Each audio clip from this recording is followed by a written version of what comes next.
Voilà. Voilà, merci, merci à vous. Nous recevons pour vous l'homme de Dieu, le pasteur Katem. Bienvenue, homme de Dieu. Le prophète Daniel Katem. Merci beaucoup, Jean-David Kilolo. Comment vous ne voulez pas être appelé homme de Dieu? Si, pas pasteur. Oui, j'ai dit homme de Dieu. Bon. Ah oui, c'est ce que je suis. Ok. Joyeux anniversaire à vous d'abord. Merci. Que le Seigneur vous bénisse. Merci, amen. Ok. Merci, amen. Et surtout de votre passage. On va parler de l'Église catholique, l'Église des réveils. On va parler des corruptions au niveau des élections de gouverneurs, comment on peut lutter. On va parler de tout ça parce que ça fait partie certainement de l'actualité. Mais bien avant cela, il y a au niveau de l'Assemblée provinciale de Kinshasa un président qui a été élu. Tout à fait.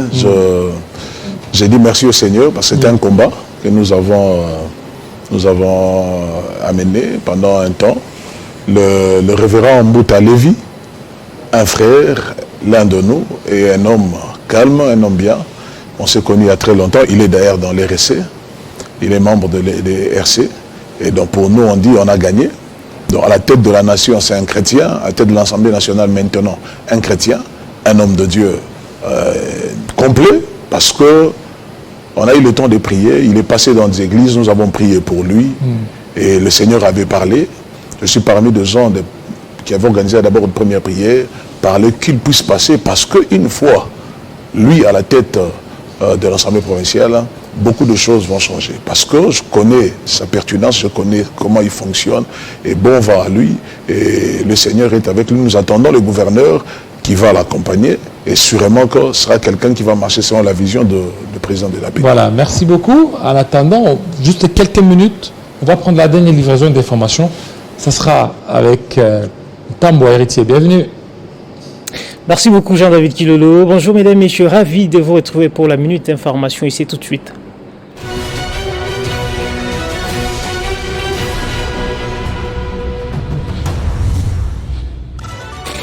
À la une de l'actualité, lancement ce jeudi de la campagne électorale pour les élections de gouverneurs et de sénateurs.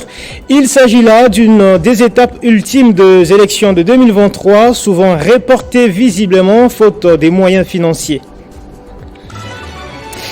Polémique autour du projet d'installation de lampadaires à Kinshasa. Le ministre des Finances Nicolas Kazadi a rejeté hier mercredi lors du briefing conjoint toutes les allégations de détournement. Il estime que c'est au gouverneur de la ville de Kinshasa de se justifier. Dans la province de l'Équateur, à Bassankoussou, nous apprenons que plus de 10 personnes sont mortes et plus de 80 maisons d'habitation sont détruites à la suite d'une pluie qui s'est abattue mardi. Selon l'administrateur de ces territoires, cette averse a été accompagnée d'un vent violent qui a causé tous ces dégâts sur son passage. En dehors de nos frontières, guerre au Proche-Orient, l'armée israélienne a mené hier mercredi de nouvelles frappes meurtrières dans la bande de Gaza, notamment dans les secteurs de Rafah. Benjamin Netanyahou, premier ministre israélien, rassure depuis 2 semaines que cette ville située à l'extrémité sud du territoire palestinien est le dernier bastion du Hamas. Merci de nous rester fidèles, mesdames, messieurs. L'actualité reste en continu sur votre chaîne et sur les www.tele50.cd. Retrouvez toute l'actualité en continu sur www.tele50.cd.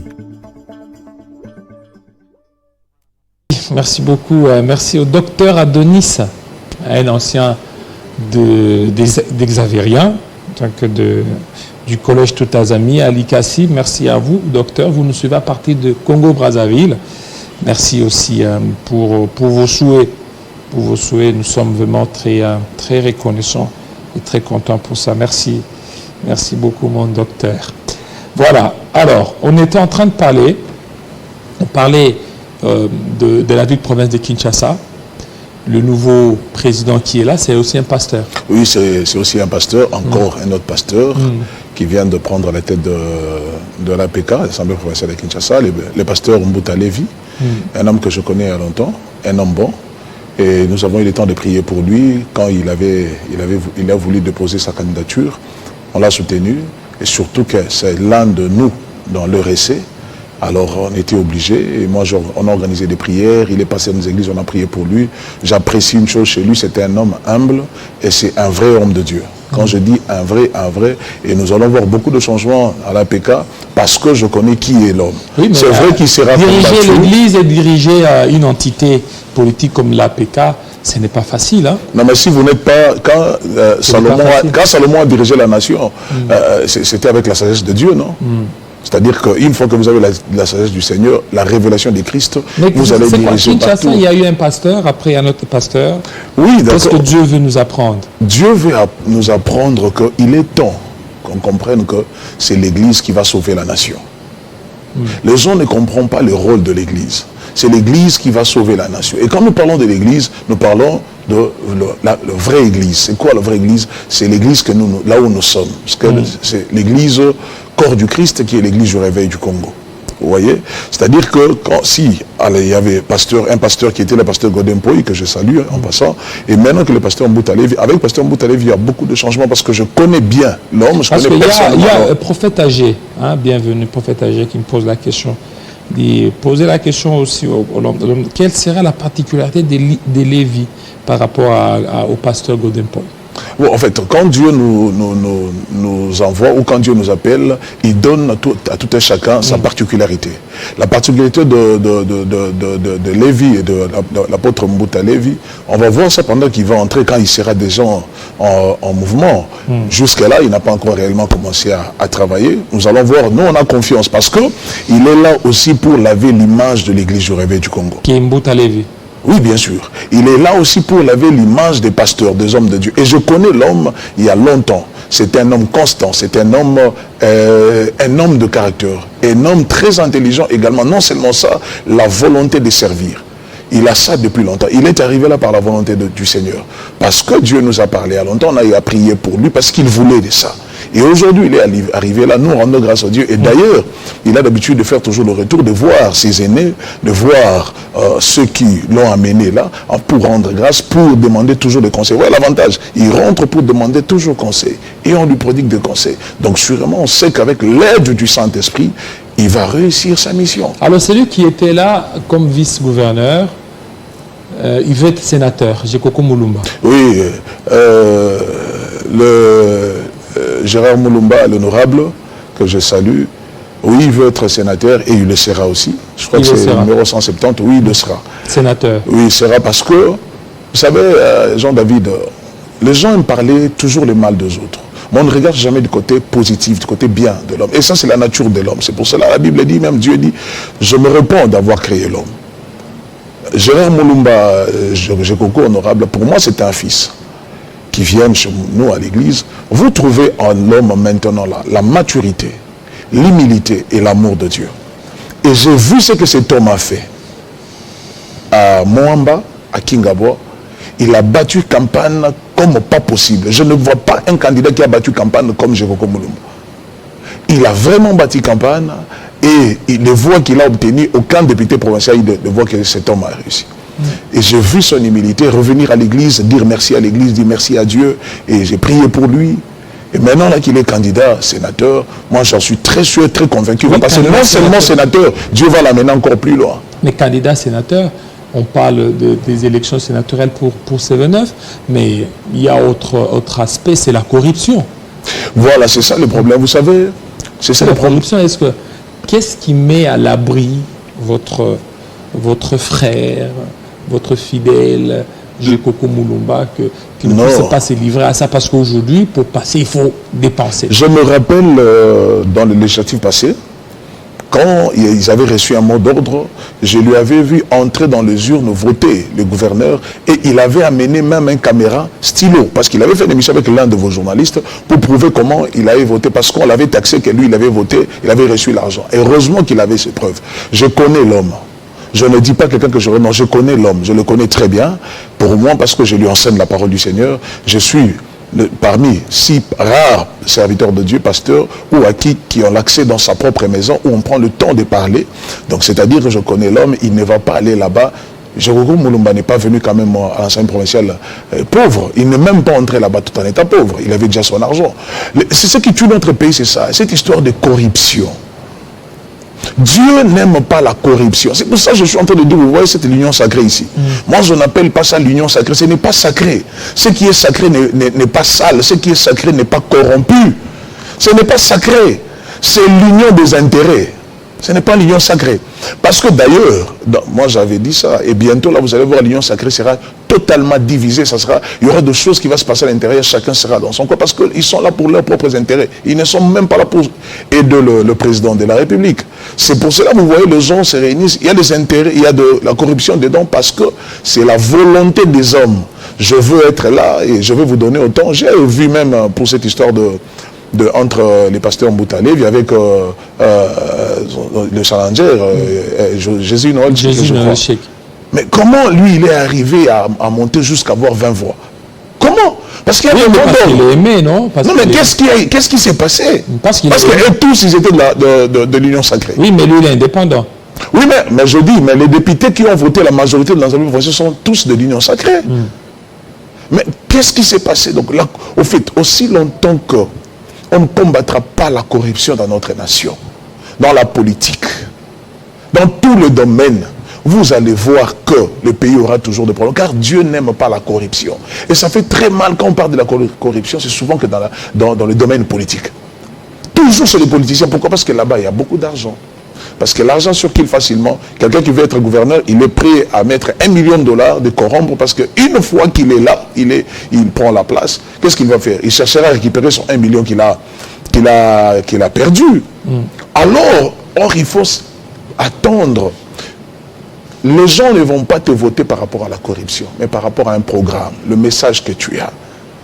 Nos politiciens, nous vous demandons, s'il vous plaît, il faut arrêter ces choses. Il faut arrêter la vie de la corruption. Ça ne vous amène nulle part. Et vous faites manger vos enfants, vos familles, l'argent sale. La campagne, nous avons vu les candidats présidents ont bâti campagne, les présidents de la République élus, c'est fini, c'est fini. Mais pourquoi maintenant, quand ça devient l'histoire de gouverneur, de tel, il faut maintenant corrompre? Vous ne voyez pas que vous êtes en train d'empêcher celui qui a la vision d'aller de l'avant? Parce que si vous accompagnez quelqu'un avec la corruption, avec des idées mauvaises derrière la tête, il ne va pas réussir sa mission. C'est pour ça que moi je dis, ces mandats ici, c'est le mandat le plus dangereux du chef de l'État. Je vous dis, Jean-David Kilolo, retenez ce que je vous dis, ces mandats, ces 5 ans, c'est 5 ans très dangereux, où le président de la République a beaucoup de risques, où les gens, parce que selon des messages que nous on avait reçus, comme j'avais dit ça une fois, le chef de l'État est en train de courir un très grand danger de sa personne, de lui-même d'abord, parce que les gens ne veulent pas qu'il réussisse. Et puis les gens qui l'entourent, regardez ce qui s'est passé à l'Assemblée nationale. Vous pensez ceux qui ont perdu là, ils vont accompagner le président de la République librement? Oui, mais non. Ils ont dit qu'ils vont l'accompagner. Ils vont l'accompagner comment? Comment? Parce que, moi je dis, dans ces 5 ans ici, beaucoup de gens voudront que le chef de l'État puisse échouer, afin que eux puissent chercher comment rebondir et qu'eux aussi soient des candidats. Ce n'est pas mauvais d'être aussi des candidats pour 2028 à la course présidentielle. Mais le problème, c'est que les 5 ans ici, c'est plus dangereux que les 5 ans précédents. C'est maintenant au président de la République lui-même d'ouvrir l'œil et de regarder et d'être un peu plus sévère que le mandat passé. Alors maintenant, il y a un problème ici entre l'Église catholique et les églises. Actuellement, on voit l'Église catholique avec un bongo, c'est à couteau tiré entre le gouvernement ainsi que l'Église catholique. Et selon certaines indiscrétions, l'État aurait donné un peu d'argent à l'Église catholique, alors que les églises et réveils n'ont rien reçu. Non, mais ce ne sont pas de spéculations, c'est la vérité. C'est la vérité. L'Église, en fait, d'abord l'histoire d'Ambongo, de Monseigneur Ambongo, de ce qui était passé au niveau de l'aéroport de Njili, moi je dis, bon, je ne vois pas pourquoi les gens ont fait monter ça sur la toile, ça devient quelque chose qui est, je ne sais pas moi, on dirait qu'on a tué quelqu'un. Non, c'était un homme de Dieu. Nous, le pasteur, nous n'avons pas ce mérite-là à l'aéroport. Quand on voyage, nous sommes dans la queue de tout le monde.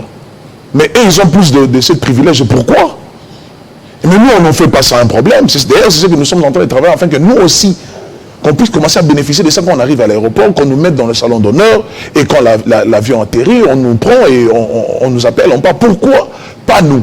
Et pourquoi c'est moi quand on a fait ça? J'ai beaucoup de respect envers l'Église catholique, mais il ne faut pas montrer que l'église du catholique, c'est l'église plus saine que nous. Non. Non. Les gens aujourd'hui, vous nous condamnez, vous dites que non, vous, l'église du réveil, vous ne construisez pas, vous n'avez rien. Mais papa, donnez-nous le temps. L'église catholique a commencé quand? L'église catholique date de quelle année? Quand est-ce qu'ils ont commencé à construire les universités, les écoles? Et sans oublier avec l'appui de l'État. Mais nous, on n'a qu'à peine 22, 23 ans. Donnez-nous aussi le temps. Protestants également, ils ont fait combien d'années? Combien d'années? Et ils ont commencé à construire après combien d'années? 40, 50 ans. Mais nous, on n'a qu'à peine 20 ans. Laissons-nous le temps. Oui, mais organisez-vous. Nous sommes l'église du réveil sous la leadership de l'archevêque président Ejibaya Mampia, que je salue, et l'évêque général Paul-David Olangui, et le VPM Nestor, que je salue. C'est l'église du réveil maintenant est en train d'être organisée, que vous n'avez pas l'idée. Mais David Olangui, lui n'est plus évêque, mais alors pourquoi? Il est évêque général. C'est ça le problème que vous comprenez. Donc, c'est-à-dire, le représentant légal qui est l'interface de l'État, c'est notre archevêque président Ejibaya Mampia. Paul-David Olangui, il est l'évêque général, c'est-à-dire que c'est lui qui est le chargé de la coordination ecclésiastique nationale. C'est lui qui gère tout ce qui concerne les choses spirituelles. Au moment où nous parlons, il n'est pas ici. Il est à l'extérieur, il est ailleurs et il sera là, il rentre au courant de cette semaine. C'est-à-dire que l'église catholique, après ce qui était passé au stade de l'investition du chef de l'État, ils ont reçu 46 millions de dollars. 46 millions. Mais oui. L'église catholique. L'église catholique. Mais ce n'est pas caché, mais nous, l'église, on a rien reçu. Tous ceux qui étaient là, ils ont prié, non? Ejibaya Mampia était là, il a prié. Tout à fait. Le pasteur Roland Dallot, tous ceux qui ont prié, ils ont reçu l'argent. Non. Et Ejibaya Mampia n'a rien reçu. Non. Pas Ejibaya Mampia. Église du réveil du Congo. Ce n'est pas Ejibaya Mampia. Non. Alors, sur base de quoi l'église a reçu les 46 millions? Mais l'église catholique, d'habitude, on lui donne toujours, non? On les donne toujours. Je sais ça, c'est la question que je me pose. Pourquoi on ne donne pas à nous? Voilà, alors que l'église catholique tire à chaque fois sur le gouvernement. Vous voulez me dire aujourd'hui que là où Ambongo a été interpellé à l'aéroport, c'était la volonté du chef de l'État? Pourquoi on va parler du chef de l'État? Parce que le chef de l'État, comme il est d'abord lui-même, c'est un chrétien. Il ne peut jamais accepter de telles choses. Sa maman c'est un catholique. Elle ne peut jamais accepter de telles choses. Et les gens qui ont fait là-bas, c'est ce qu'on appelle peut-être les Atalakou, qui ont fait leurs histoires de leur manière, et on veut mettre ça à la tête du chef de l'État. L'église catholique bénéficie de choses que nous, on ne bénéficie pas. Mais par contre, nous, l'église du réveil, c'est nous qui sommes plus forts que toutes les confessions religieuses ici, dans notre pays. C'est nous. Et aujourd'hui, nous sommes d'ailleurs organisés, structurés, et le montant qu'eux, ils ont reçu. Si c'était nous, et qu'on nous donne ça, vous pensez qu'on ne va pas construire? Vous pensez qu'on ne va pas faire de... On va pas s'arranger? Nous sommes en train de faire des choses avec nos propres moyens, nos propres efforts. Si vous regardez comment on fait nos petites cotisations pour essayer de soutenir également les institutions, soutenir également des pasteurs. Nous avons combien de pasteurs aujourd'hui en RDC? Combien? Tout ça, c'est la responsabilité de l'église du réveil du Congo. Mais les gens tirent sur l'église du réveil, mais ils protègent l'église catholique. Ce n'est pas bon de tirer même aussi sur l'église, même catholique, vous n'avez pas les droits. Mais il ne faut pas prendre l'église du réveil comme si ce sont des gens qui ont dépassé le temps, qui n'ont pas étudié, qui n'ont pas la vie. Non!